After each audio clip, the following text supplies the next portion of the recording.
Let's dive right into this explainer. Today, we're unpacking an event that literally shook the most formidable empire on Earth to its very core, the Revolt of 1857. For a solid century, the British East India Company had aggressively expanded its territory, essentially creating a massive, volatile pressure cooker across the Indian subcontinent. So, let's explore exactly how and why this storm finally broke. It poses a fascinating historical paradox. How does a simple rumor about greased rifle cartridges bring down the most powerful corporate empire in history? Well, the truth is, the cartridge was merely the match. The real causes were a mountain of explosive grievances that touched the daily lives of nearly everyone on the subcontinent. Section 1. Building the powder keg. To really understand this explosion, we first have to look at how British expansion systematically alienated almost everyone. Take the Indian soldiers employed by the British, the sepoys. They weren't just disgruntled military men. They were essentially peasants in uniform. When the British imposed super unpopular revenue settlements and heavy taxation that impoverished the farmers, the sepoys felt it intimately. The army was basically voicing grievances born far beyond its own barracks. And man, the suffering wasn't just limited to the peasants. In Awadh, you had 21,000 traditional landlords, the talukdars, who had their estates instantly confiscated by the British. Overnight, they were left unable to work, ashamed to beg, condemned to penury. Stripped of literally everything, they were primed and ready to seize the very first opportunity to fight back. The resentment was just universal. British free trade flooded the market with cheap, machine-made goods, totally destroying traditional Indian artisans. Politically, the East India Company was grabbing Indian states using aggressive loopholes like the doctrine of lapse.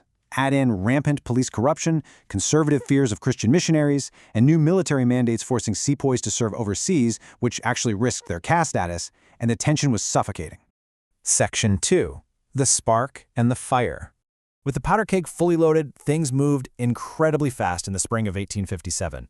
Rumbling started in February with the 19th Infantry. By April, a young sepoy named Mangal Pandey was executed for firing at his sergeant, but the real breaking point, that hit Merit on May 9th.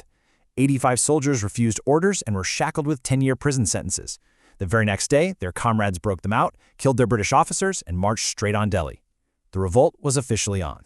So what exactly were those orders they refused? It all came down to the Enfield rifle cartridge.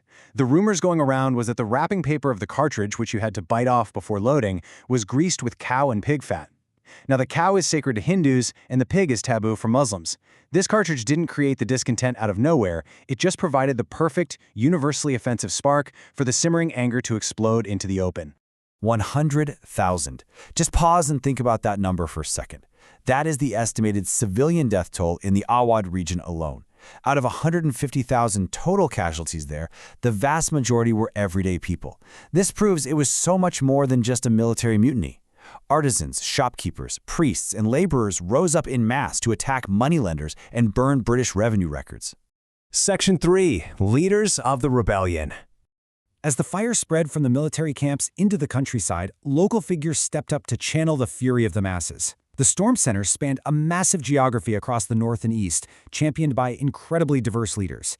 In Delhi, sepoys crowned the 80-year-old Mughal Emperor Bahadur Shah Zafar as their symbolic head, though the real commanding was done by General Bakht Khan. In Kanpur, Nana Sahib took charge.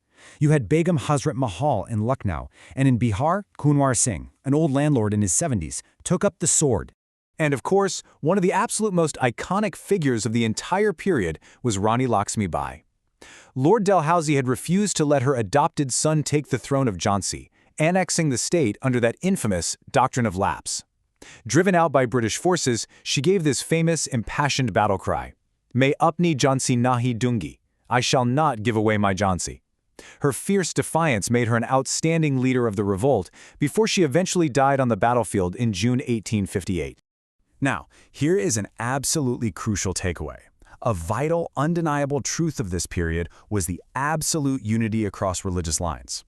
From the common soldiers all the way up to top commanders, Hindus and Muslims cooperated entirely. Hindu sepoys marched to Delhi to swear loyalty to a Muslim emperor. They even ordered immediate bans on cow slaughter in liberated areas to respect Hindu sentiments. The people weren't inherently divided, they were united by a common enemy. Section 4. Why the rebellion failed. Despite immense civilian sacrifice and fierce leadership, the British brutally suppressed the rebellion by the end of 1859. So, Why did it fail? Honestly, mostly geography. The revolt completely lacked an all-India presence. The reality is, a whopping 90% of the total population was actually unaffected. Massive eastern, southern, and western regions stayed entirely out of the fight, ironically because earlier uprisings in those exact areas had already been violently crushed by the company years before. Plus, the rebellion lacked class unity. You had these big zamindars acting as breakwaters to the storm, backing off the second the British promised them their land back. Moneylenders and merchants actively favored British protection. Educated Indians largely stood aside, viewing the revolt as a backward-looking reaction by feudal conservatives. And crucially, major Indian rulers like the Scindia of Gwalior and the Maharaja of Kashmir actually aided the British with active support. And the resource mismatch? Just tragic. You've got Indian rebels fighting mainly with swords and spears, driven by localized grievances, with no unified ideology. The British, on the flip side, were armed with modern Enfield rifles and, critically, the electric telegraph. Instant communication meant their commanders could track rebel movements in real time. Primitive arms were simply no match for modern industrial warfare. Section 5. A Changed Empire. The revolt was ultimately crushed, with brutal reprisals on both sides. But it deeply terrified the British, forcing an immediate, total restructuring of India's governance. August 1858 marked the definitive death of corporate rule. The British Parliament officially abolished the East India Company. Queen Victoria took direct control as sovereign, and the Governor-General was upgraded to Viceroy. She ended the era of annexations, promised to respect native princes, and guaranteed religious freedom. But beneath all those fancy royal promises was some serious paranoia. Realizing they can never truly trust Indian loyalty again, the British built a cynical new military machine based entirely on division and counterpoise. They drastically reduced the number of Indian soldiers, segregated units by caste and region to prevent future unity, and explicitly banned Indians from artillery departments and higher command. It was the formalization of divide and rule. So I'll leave you with this one provocative thought to wrap up our explainer. While the rebels of 1857 failed militarily, and sure, modern nationalism as we know it didn't quite exist yet, the sheer scale of the struggle did something profound. Did the shared experience of this massive, brutal suppression actually bring the Indian people together for the first time? It definitely established a powerful local tradition of resistance. The very event that secured British Crown rule might have actually planted the seeds of the unified national consciousness that would, less than a century later, tear that empire down. Keep questioning history, everyone.